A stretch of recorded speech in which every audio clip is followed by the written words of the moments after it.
Hello, again, good morning. Let's see, get everything set up over here. Stream seems to be live. No major problems. All right, perfect. All right, so happy Monday. Welcome back to another week of learning Rust. Looks like we're currently on chapter 5.1. Using the field init shorthand when variables and fields have the same name. So let's go load up that section of the book, and sort of we'll hop right into it. As always, if you're watching this on the VOD, then please drop a message into the YouTube I guess chat or messages, responses. Say hi. If you're following through, let me know. I would love to know if anybody is also learning Rust. And if you end up watching one of these streams, stop by and say hi in chat. I would love to chat with you while I'm learning Rust here. Okay, and with that, let's go get that book.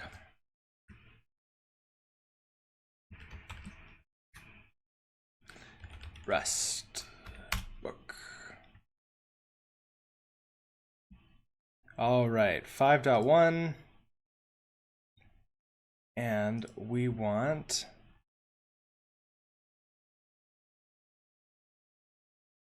was this? Nope, that wasn't the section. Did I go too far? Ah, right here. Using the field init shorthand when variables and fields have the same name.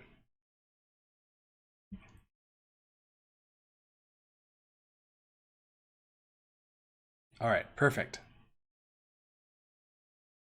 Okay, so we're just going to continue on here. Because the parameter names and the struct field names are exactly the same in listing 5.4. So listing 5.4 is the last one. So let's, oh, right, because we had like email colon email, username colon username. We can use the field init shorthand syntax to rewrite build user so that it behaves exactly the same but doesn't have the repetition of email and username. Email and username. Okay, so this is exactly the same thing that JavaScript added with ES 2015. The ability to have this shorthand right here. Less typing, but you still can if you wanted to.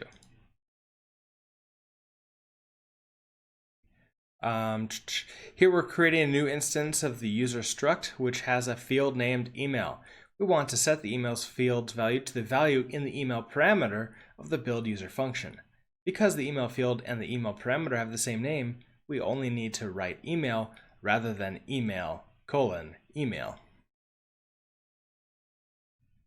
Creating instances from other instances without struct update syntax.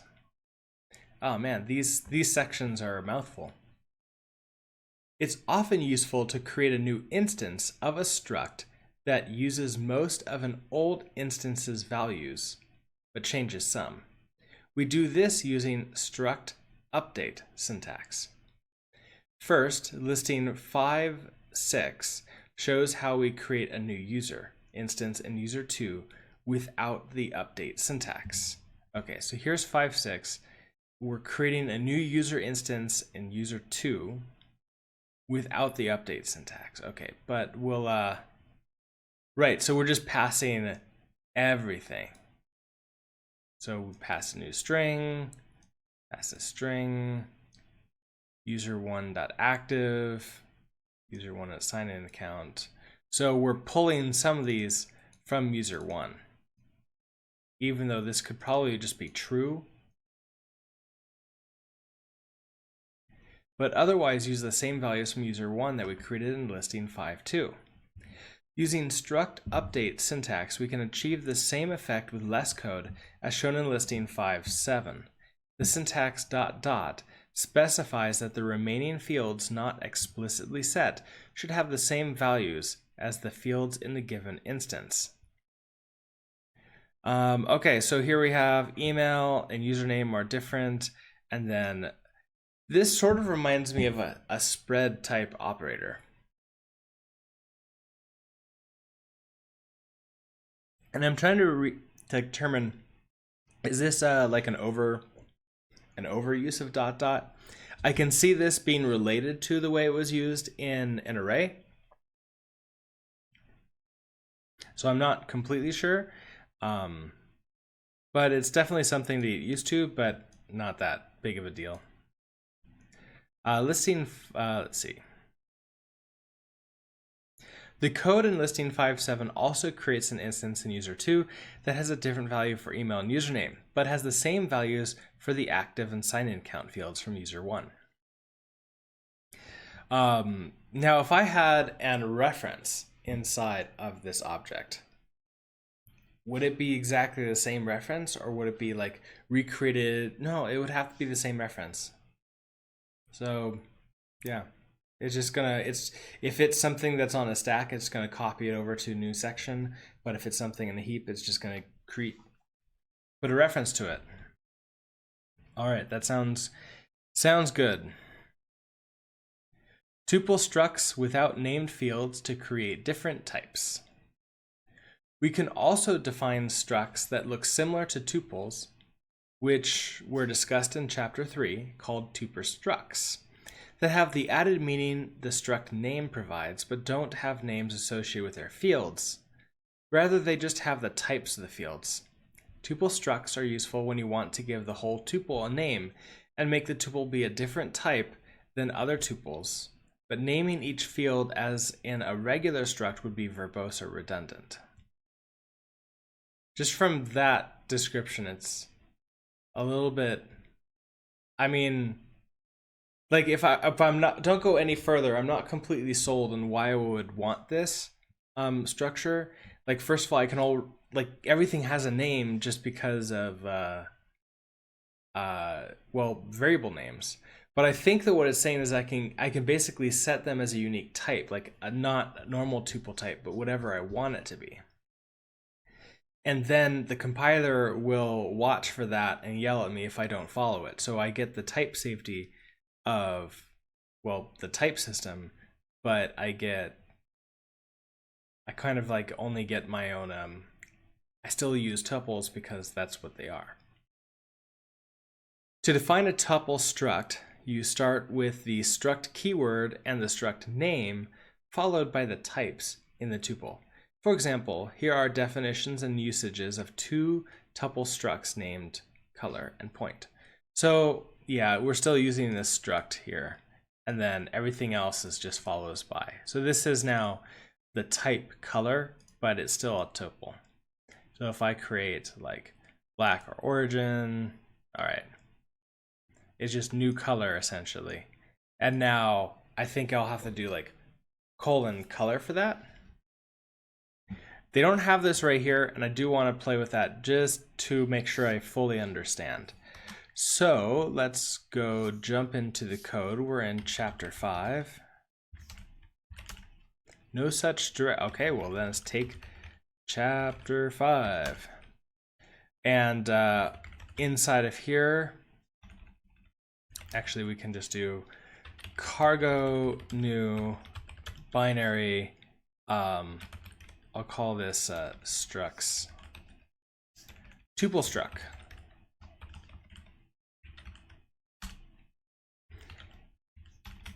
CD into that and open up code.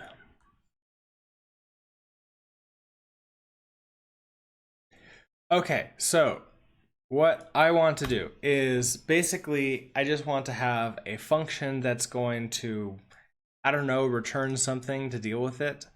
So if I create a structure, so if we do it's struct. It's interesting. I thought it would turn red. Struct, and we can do like name. Oh, okay, I see. And then we want to say like, hey, what are these names? So I guess this would be like names, and it's going to be maybe we'll make this like just really simple, just numbers. So counts is just what I'll call it, and it'll be U32, U32, U32. So then this is yelling at me because it's not used yet, right? Yeah, it's not used. So then I want to now pass it. Well, I want to create it. So I'm gonna say let random numbers equals counts. I think that's just how I do this, right? Yeah, exactly. So counts, and then give it like 13, 99, 23. Then I can now call in a function. So I want to let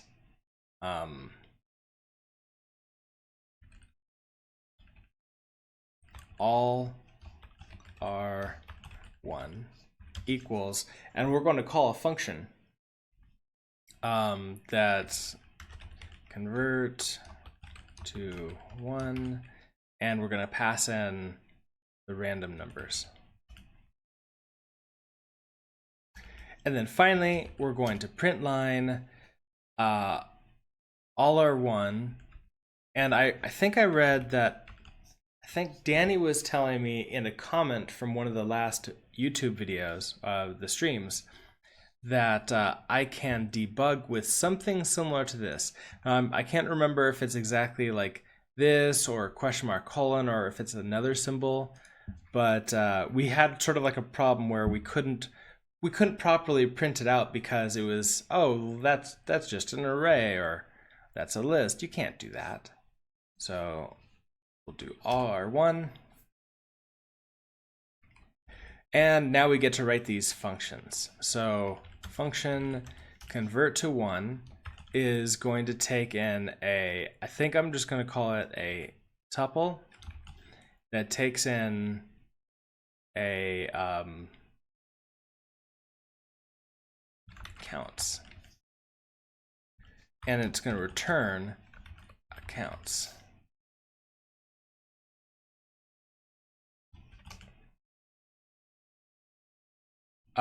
Expected cannot find counts in this scope. Okay, so cannot find counts in this scope.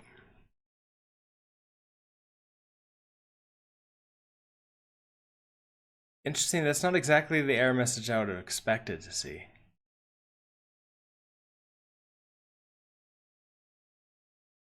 Now, because if I take this,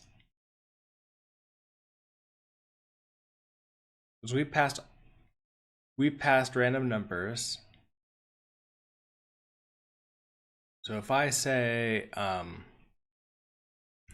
t, no, I can't remember, is it t.0 or t.1 to access the tuples? I need to go check. We're in,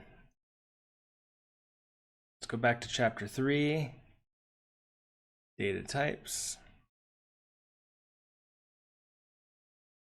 And if I remember correctly, it's down at the bottom.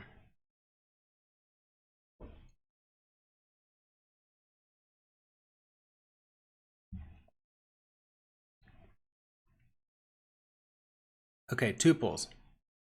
Let tup just type this. Oh, I have to do type with that way. So it's really going to be U32, U32, U32. And I'm responding with a U32, U32, U32. Okay, so I can see how this will work just fine. And I want to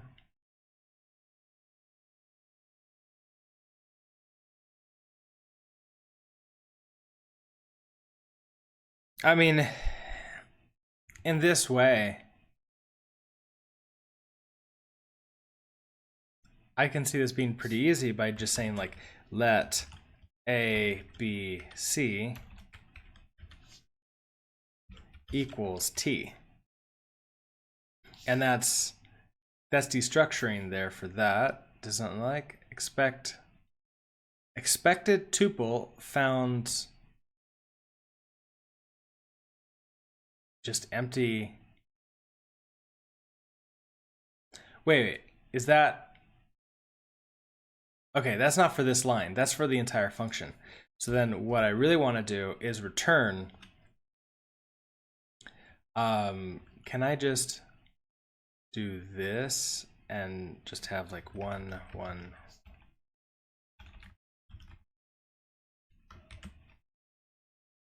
Okay, yeah, that works. So random numbers here. Mismatch types, expected tuple, found struct main counts. Well, I changed that. Oh, found struct main counts. So it's not a tuple. Can I do this?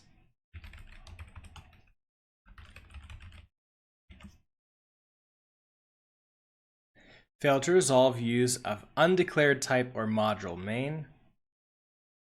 So I can't put this in here because the type is not found. If I move it up,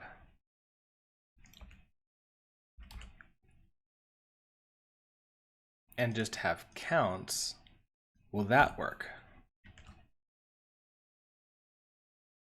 Expected struct counts found tuple. Well, I'm creating a new tuple here. So this one is expected struct counts found tuple, expected type counts found type.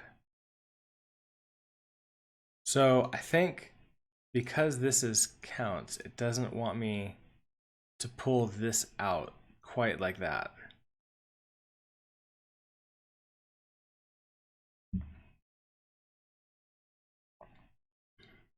Okay, so I want to, because they're not like, it's not a tuple anymore, it's now a structure that acts like a tuple.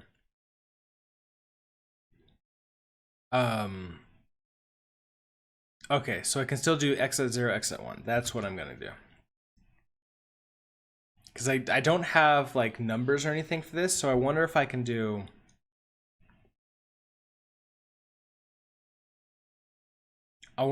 return counts like this. It should yell at me now. Expected counts because of return type. So now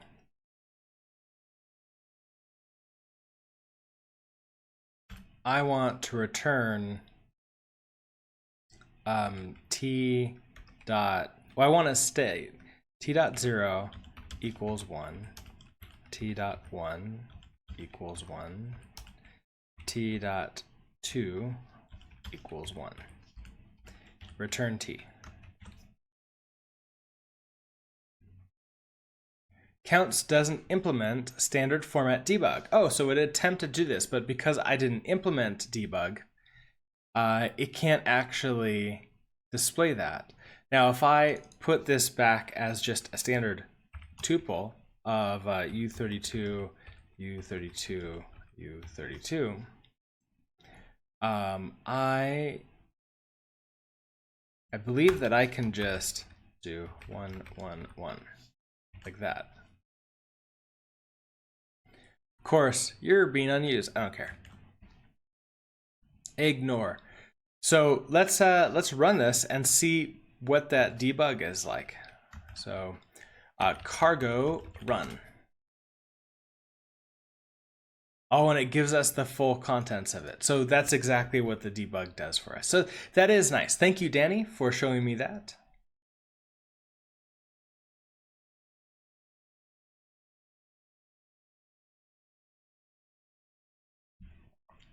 And so I can see this being useful now, mainly in the ability to sort of like yell at myself if I don't actually follow it. And it'll be like, since I won't be using Printline for that, although that implementing debug will be maybe something that I want to learn how to do later, but I'm not going to worry about it right this second. Let's go back to the book. So close this up, close you up. All right, so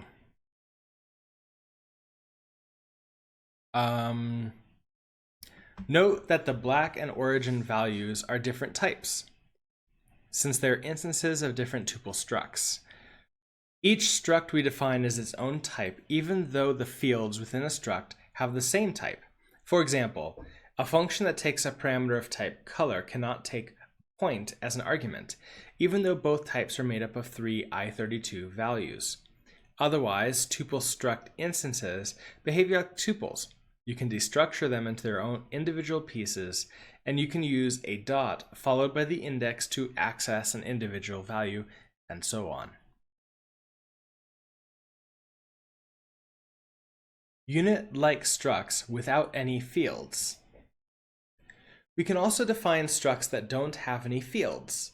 These are called unit-like structs since they behave similarly to parentheses. The unit type unit-like structs can be useful in situations such as when you need to implement a trait on some type, but you don't have any data that you want to store in the type itself. We'll discuss traits in chapter 10. So I feel like my initial feeling is like, then why show me this now? Like, chapter 10 is 5 chapters from now. We're only in chapter 5. Show me this in chapter 10 right when I'm going to use it. Otherwise, okay. That's just my theory about like books and doing that and structuring the teaching of it. Ownership of struct data. In the user struct definition in listing 5.1, we use the owned string type rather than the reference string slice type. This is a deliberate choice because we want instances of this struct to own all of its data and for that data to be valid for as long as the entire struct is valid. It's possible for structs to store references to data owned by something else, but to do so requires the use of lifetimes, a Rust feature that we'll discuss in chapter 10. Lifetimes ensure that the data referenced by a struct is valid for as long as the struct is. Let's say you try to store a reference in a struct without specifying lifetimes, like this.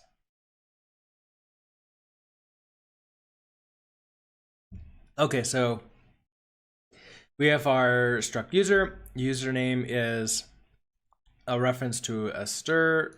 Email is a reference to a stir. And then we just directly write these in. So they're on the stack. They're not in the heap, but they're also not owned by this struct, because that's kind of a I guess that's kind of a heap thing. The compiler will complain that it needs lifetime specifiers. In chapter 10, we'll discuss how to fix these errors so that you can store references in structs. But for now, we'll fix errors like these by using own types like string instead of references like stir. We'll fix them by just don't go there.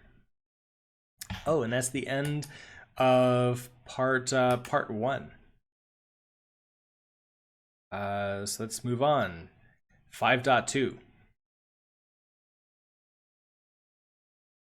An example program using structs. To understand when we might want to use structs, let's write a program that calculates the area of a rectangle.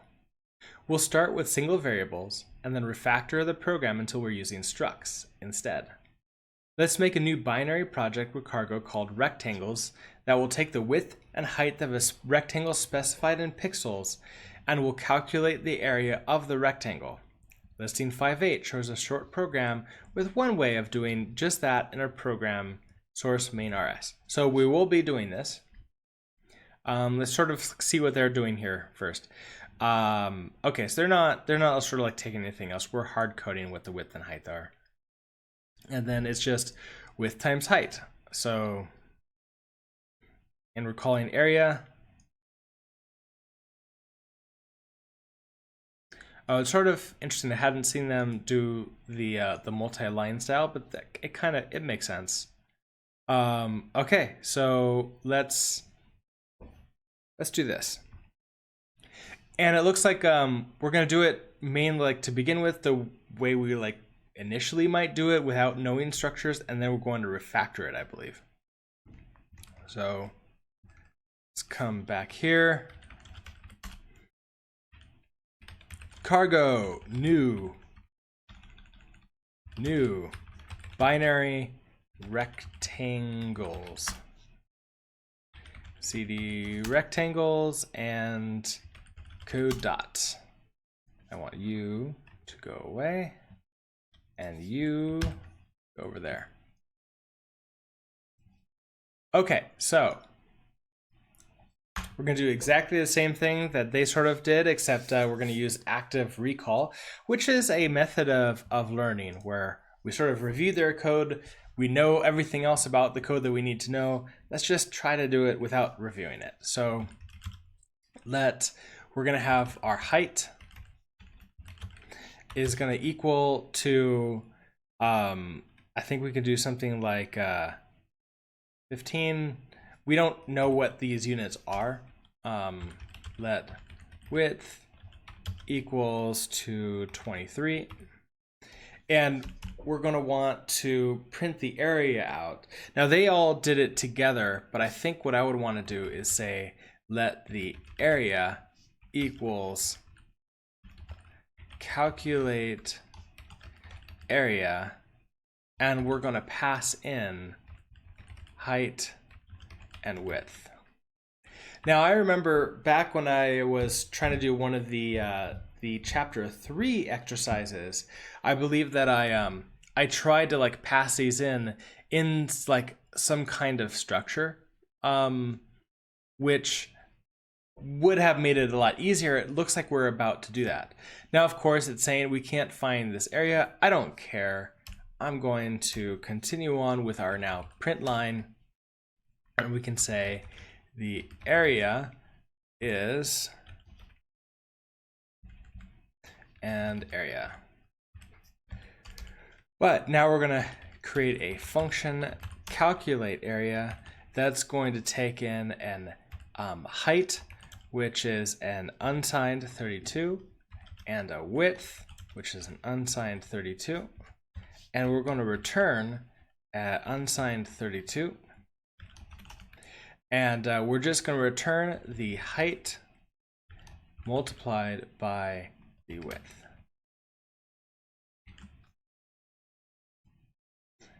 Oh, it can't be height and width. It's h times w. Okay, so let's check this out. 15 and 23. So cargo run, and we get 345. So if this is inches or whatever, it's calculating it. Good morning, Malcolm. Welcome to the stream. I've saved now, so it should be good. Also, sometimes the debugger part of code runs without me saving, and sometimes it does. It's very, it's a little bit finicky and a little tiny bit slow sometimes. Also doesn't give quite as much information as I get when running it here. I'll get just a teeny bit more, but it's still good. All right, let's head back to the book here and sort of like, I mean, this is exactly what we expected it to do. So now we run this program, and the area of our rectangle is 1,500 square pixels. Oh, pixels. Refactoring with tuples. Even though listing 5.8 works and figures out the area of the rectangle by calling the area function with each dimension, we can do better. The width and the height are related to each other because together they describe one rectangle. The issue with this code is evident in the signature of area, which is this right here. Width and height are separate. The area function is supposed to calculate the area of one rectangle, but the function we wrote has two parameters. The parameters are related, but that's not expressed anywhere in our program. It would be more readable and much more manageable to group width and height together. We've already discussed one way we might do that in grouping values by tuples section in chapter 3 by using tuples. So I'm not even going to like pay attention down here. Instead, what I want to do is sort of try this on my own. And I know it's like sitting right there, but I'm not, like my eyes aren't really focusing on it, so I'm not looking. Basically, we have height and width here, but I want sort of take this out, change it to let dimensions equals, and it's going to be a tuple of like, let's say 30 and 50. Now we don't pass in width and height, we pass in dimensions. It's going to yell at me that this isn't unsigned 32, so we're now going to bring in dimensions, which is a tuple of type unsigned 32, unsigned 32. And we're going to return just a U32. So now it's going to be dimensions.0 times dimensions.1 to return. And everything is just fine. Let's run it again. And we get exactly what we expected, 1500. So back to the book. So here's what they did. They have their rect. So they just call it a rect1 for that. We pass in a rect1, and then, I mean, it was pretty much the same. In one way, this program is better. Tuples let us add a bit of structure, and now we're passing just one argument. But in another way, this version is less clear. Tuples don't name their elements, so our calculation has become more confusing because we have to index into the parts of the tuple. It doesn't matter if we mix up width and height for the area calculation, but if we want to draw the rectangle on the screen, it would matter. We would have to keep in mind that width is the tuple index 0 and height is the tuple index 1. If someone else worked on this code, they would have to figure this out and keep it in mind as well.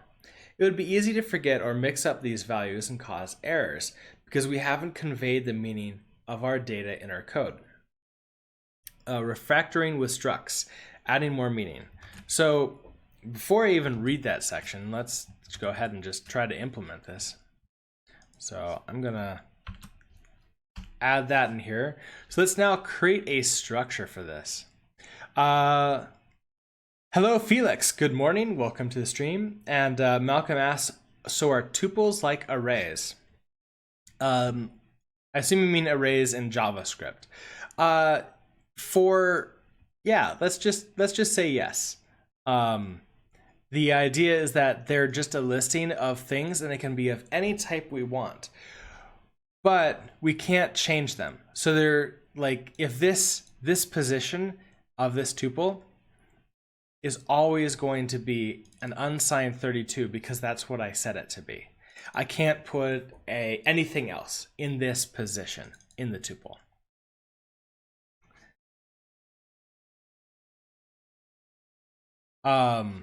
Okay, so moving on, what we're doing, we're creating a structure now. So struct, this is going to be like a rectangle,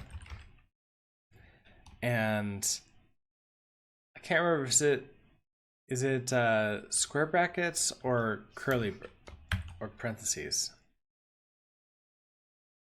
I think it's brackets for a body. And we're going to want a height. And this is going to be an unsigned 32. And a width is going to be an unsigned 32.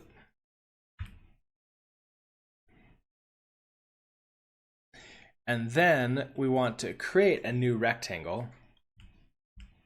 So let my rectangle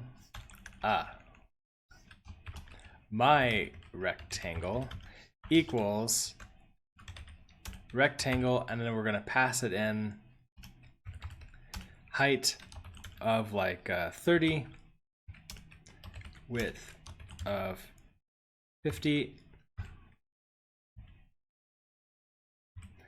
and then an area, calculate area. We're going to pass in my rectangle.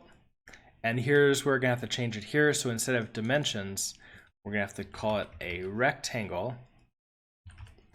And this is taking in a structure. So I think I'm running into a problem is because this is an outside function, this struct is only available inside of main. I think this needs to be outside of main.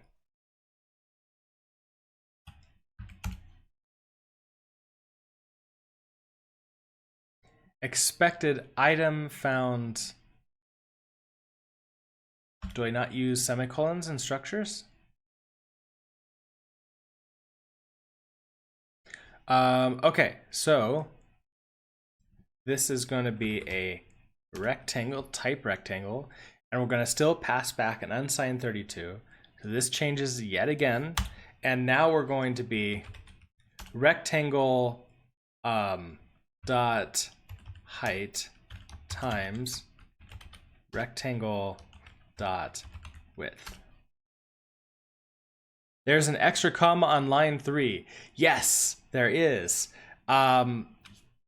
So Rust doesn't seem to care about these extra commas here. And I can leave them off or leave them on, and it's just fine.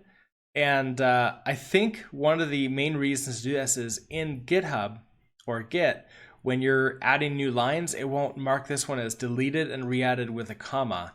It just adds the new ones onto the bottom. I think that's the primary reason for doing that. Also, when you add new things, if you forget to add the comma, there's that error. Okay, expected type found 30.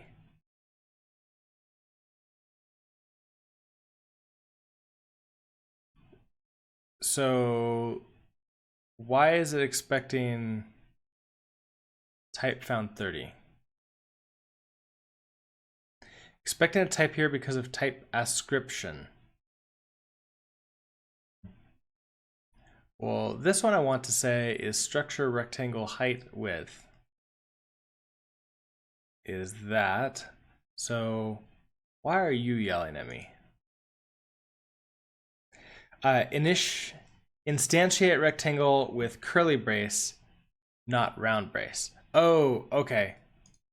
It's looking at this as if it's a function then. So I do that.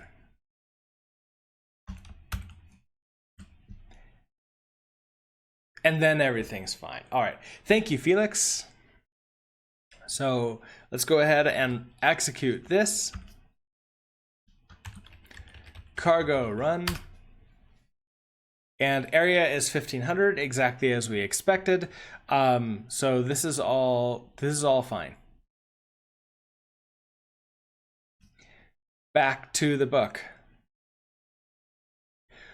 We use structs to add meaning by labeling the data. We can transform the tuple we're using into a data type with a name for the whole as well as names for the parts, as shown in listing 510. So here we have the struct rectangle. So it looks like, yes, they are putting it outside of main, and that's because this function won't have access to this type. Let rect1 equals type rectangle, and then we use yes, Felix, you're right. The curly brackets here, width and height we pass in. Then we're just going to pass. So it looks like here, instead of passing the full structure itself, they pass a reference to the structure. And then they're going to take in a reference to the structure and then still just pass in U32.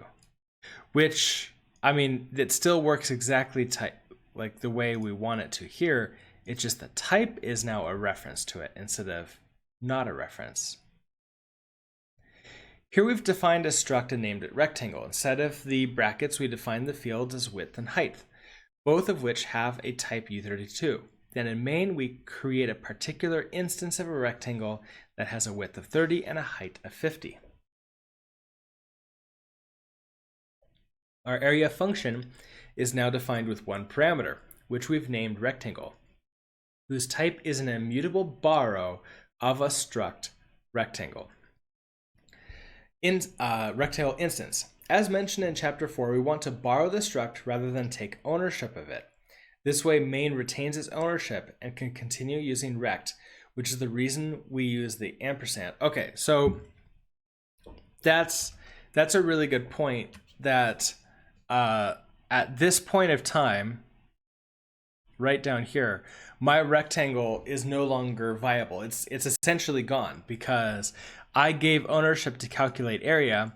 Calculate area took it, did something with it, returned the U32, and then destroyed the part in memory where it had my rectangle.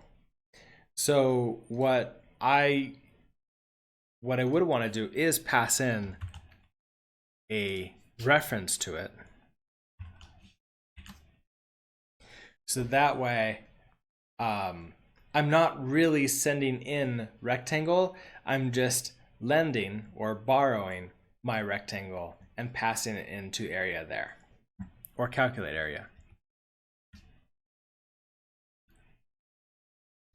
The area function accesses the width and height fields of the rectangle instance. Our function's signatures for area now says exactly what we mean. Calculate the area of a rectangle. Using its width and height fields, this conveys that the width and height are related to each other and gives descriptive names to the values rather than using the tuple index values of 0 and 1. This is a win for clarity. All right. Adding useful functionality with derived traits. It'd be nice to be able to print out an instance of a rectangle while we're debugging our program. Hey, that's exactly what it was yelling at, that we didn't have any debugs, so it looks like we might be able to add to that. Listing 511 tries the Printline macro as if you used it in 2, 3, and 4. And so we have tried this ourselves, and first of all, we get something sort of like, I guess, expected if you used other languages, like in Lua, when I try to print tables, which are structures in this language, I just got like, hey, here's the reference to it in memory. I'm like, great, thanks. I can't look at that. But here we got the, hey, trait-bound rectangle is not satisfied, but that's simply because we need to add that in ourselves. The Printline macro can do many kinds of formatting, and by default, curly brackets tell Printline to use formatting known as display output intended for direct end-user consumption. The primitive types we've seen so far implement display by default, because there's only one way you'd want to show a 1, or any other primitive type, to a user.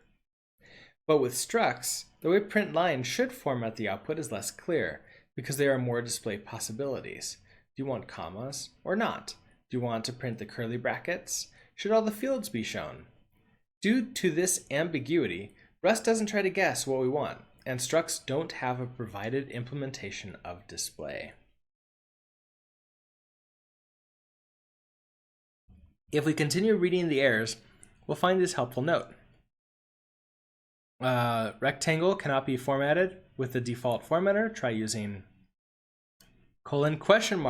instead if you're using a format string. Let's try it. The Printline macro will now look like Printline, so we tried this as well. Putting in the specifier : inside the curly brackets tells Printline we want to use an output format called debug. Debug is a trait that enables us to print out our struct in a way that is useful for developers so we can see its value while we're debugging our code. Run this code with this change, drat. We still get an error. So that's the one we got most recently. But again, the compiler gives us a helpful note. Did it give us a helpful note? Oh, I haven't tried it. So now that I'm borrowing it, we can do that, and I can now Printline my rectangle.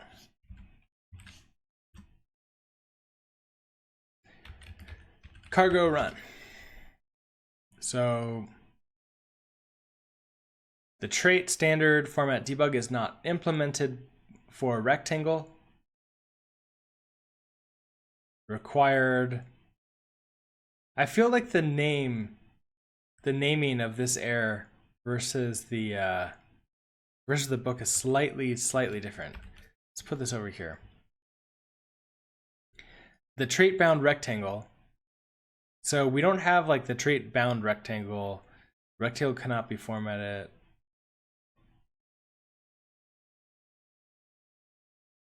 Yeah, so we have, it's slightly different. And there might be like a version, like they wrote this and exchanged the versions maybe. I'm not sure. But okay, so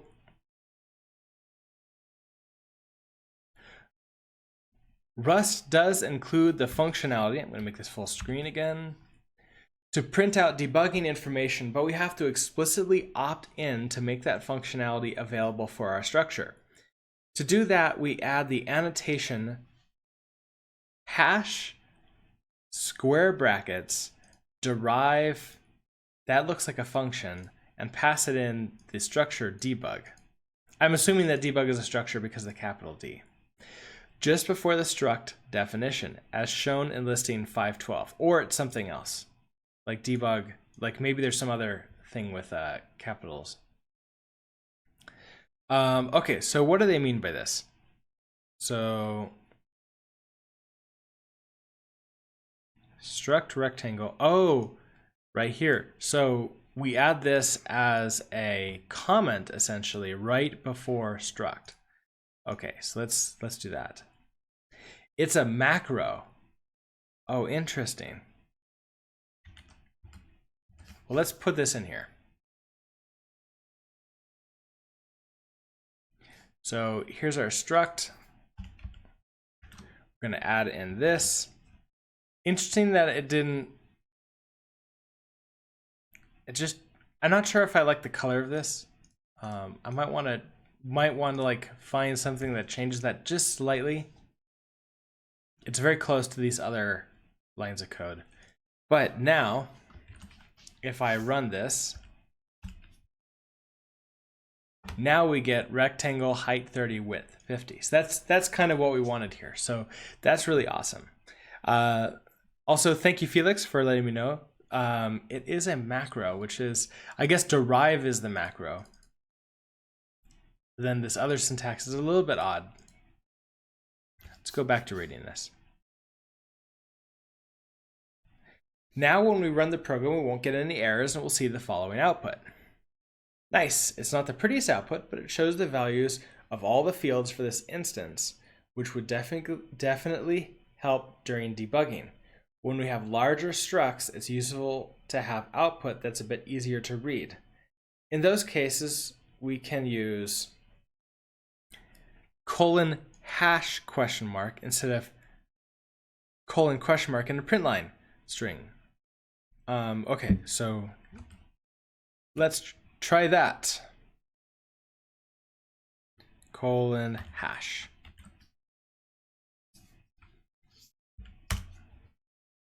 And like, from what I can see, hash is just telling it to be a more prettier print.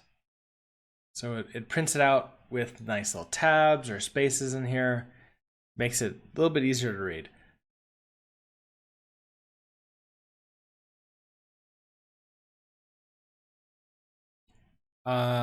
Rust has provided a number of traits for us to use with the derive annotation that can add useful behavior to our custom types. Those traits and their behaviors are listed in Appendix C. We'll cover how to implement these traits with custom behavior, as well as how to create your own traits in Chapter 10. Sounds like there's going to be a lot in Chapter 10. Our area function is very specific. It only computes the area of rectangles. It would be helpful to tie this behavior more closely to our rectangle structure because it won't work in any other type. Let's look at how we can continue to refactor this code by turning the area function into an area method defined in our rectangle type. So out of curiosity, can I just pass in a reference to calculate area into here? So I basically do calculate area I wonder, can I do that? Nope, it doesn't like this. Colon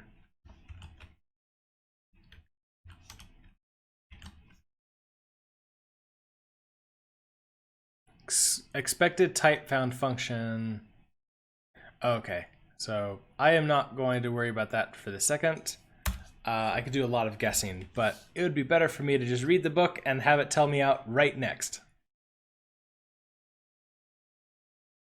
Oh, wait, we're done with this section. We need to move on.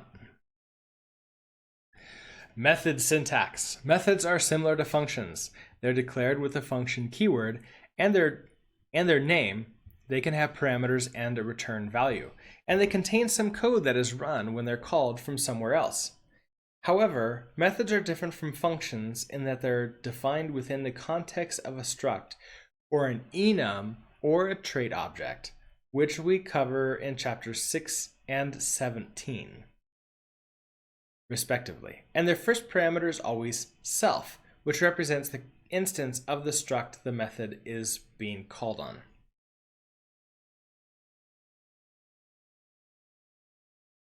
Defining methods. Let's change the area function that has a rectangle instance as a parameter and instead make an area method defined on a rectangle structure as shown. Okay, so the main thing I'm seeing here is implied, like IMPL, the rectangle structure, curly brackets again, and now we can add in function area, and this takes in itself, a reference to itself, so it, like a borrow of it, and then it's going to respond with U32, and then it just does, okay, then it has access to it. So let's try this. IMPL.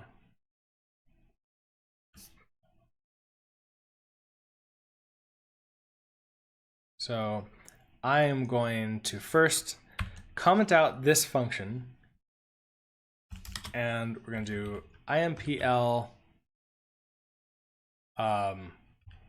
rectangle, and it's going to be function calculate area. And maybe in this case, it actually makes a lot more sense now to call this area. And this takes in a borrow of self. And now we're just going to say, oh, we have to say what it's going to return. It's going to return an unsigned 32 number, and we're going to return self dot height times self dot width. Okay, so that seems to be just fine. It's not even yelling at me that it's not being used. It doesn't seem to care about that. But now, of course, calculate area doesn't exist anymore. So I didn't look about how to use it yet, but I'm going to make one guess, and we're going to see how it works. So I think I don't even need this line anymore. Now I just want to do my rectangle dot area like that. Hey, it didn't yell at me. Let's try this. So cargo run. And everything is still working. Area is that, height and width. Perfect. All right, I like this.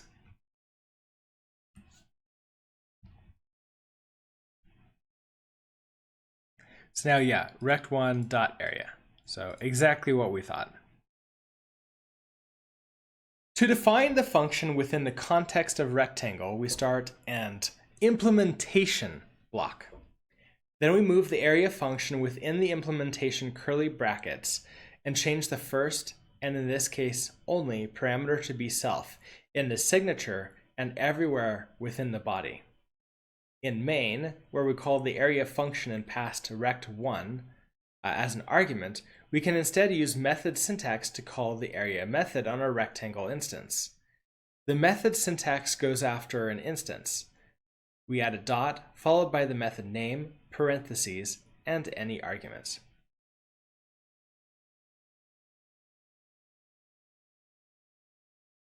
So we can use method syntax to call the area method. Okay. So any arguments. So if I was to add some arguments, like for example, let's say I wanted to pass in like a string hello world. This, I'm gonna multi-line that. This doesn't take in anything else, and it's gonna yell, hey, it takes 0 parameters, but 1 parameter is supplied. I wonder if now I'm gonna take in like my string, which is a type of stir, like that. Oh yeah, that's exactly how it works. So now I can print line. I mean, obviously this would be a terrible idea to do in real life, but it sort of like shows what we can do here. Right, I forgot to bang. So now when I run this, we should get hello world is out here, followed by everything else. So that is the way, like, we could just add other things. It comes in after the borrowed self. Perfect. Where was I? In the signature for area, we use self instead of a rectangle. It's a rectangle colon borrowed rectangle because Rust knows the type of self is rectangle due to this method being inside the implemented rectangle context.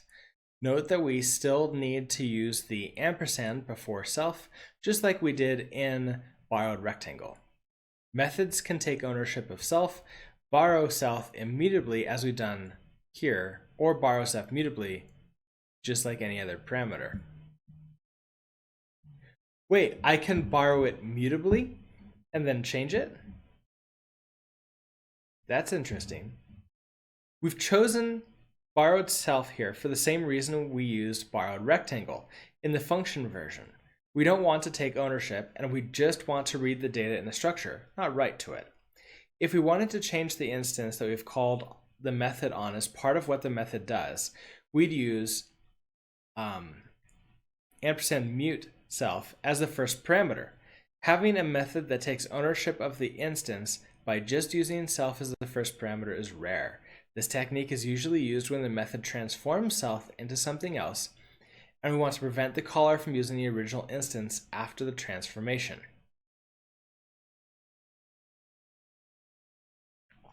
Basically, this message will just self-destruct as soon as you use it. Goodbye. The main benefit of using methods instead of functions, in addition to using method syntax and not having to repeat the type of self in every method signature, is for organization. We've put all the things we can do with an instance of a type in one implementation block, rather than making future users of our code search for capabilities of rectangle in various places in the library we provide. As long as we're not silly and put the implementation block in some weird far off place. Where's the arrow operator? Did we not have one? Oh, we had one right here. We have 2 minutes left, but I'm going to go through this last one sort of aside, and then we'll call it a stream. In languages like C++, 2 different operators are used for calling methods. You use dot if you're calling a method on the object directly, and arrow if you're calling the method on a pointer to the object and need to dereference the pointer first. In other words, if object is a pointer, object arrow something is similar to, okay, sort of like object dot something. Rust doesn't have an equivalent to the arrow operator. Instead, Rust has a feature called automatic referencing and dereferencing. Calling methods is one of the few places in Rust that has this behavior. Here's how it works. When you call a method with object.something, Rust automatically adds in the ampersand, mute, or star, so object matches the signature of the method. In other words, the following are the same. p1.distance, ampersand p2, ampersand, okay. That makes sense. The first one looks much cleaner. This automatic referencing behavior works because methods have a clear receiver, the type of self.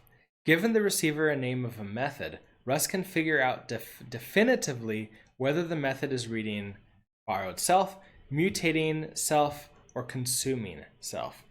The fact that Rust makes borrowing implicit for method receivers is a big part of making ownership ergonomic in practice.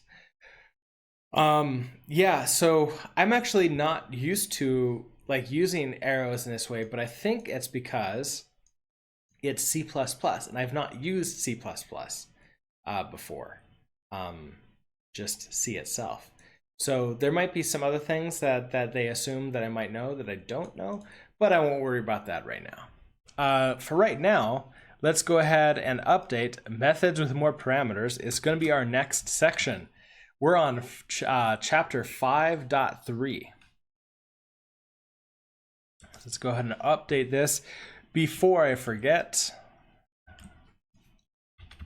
come down to chapter 4, learning Rust. All right, open up code here. And in the README, here is what we got, chapter 5.3. No, I accidentally copied it again.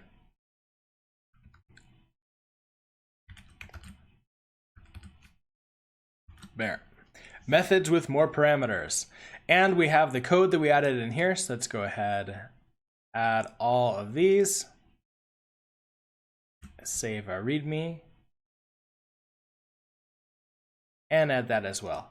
So almost through chapter 5. Now, I'll just leave it at that.